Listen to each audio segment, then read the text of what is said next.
السلام عليكم ورحمة الله وبركاته. مساكم الله بالخير أيها الأحبة.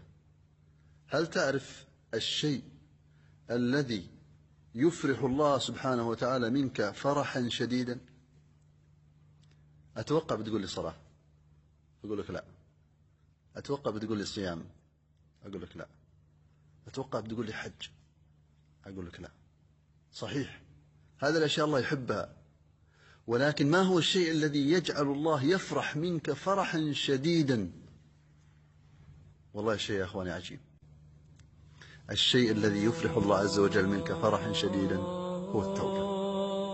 يقول النبي صلى الله عليه وسلم: لله أشد فرحا بتوبة أحدكم من رجل كان على أرض فلات، يعني ماشي في بر، وكانت معه راحلة عليها زاده وطعامه، فضلت منه، ضاعت في الطريق، ما عاد عنده شيء، لا عنده أكل ولا عنده شرب، فجلس إلى شجرة واستلقى عليها ينتظر الموت، فغفى غفوة ثم أفاق فرأى الناقة عند رأسه. يا سلام، وجد أكله وناقته وماءه أمام رأسه بعد أن أيقن من الموت.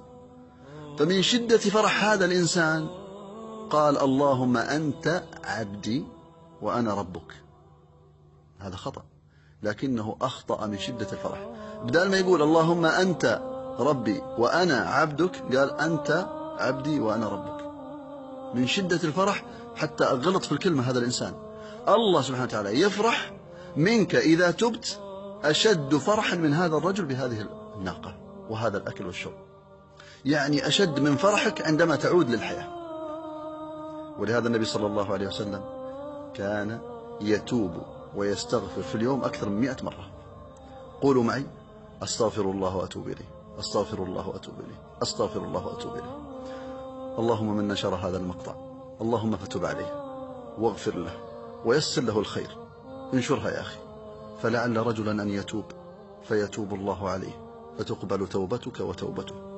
فإن أرسلتها إلى 3 وتابت 3 فكأنما تبت 3 مرات. أسأل الله يتوب علي جميعا وإياكم يا أخواني جميعا، والسلام عليكم.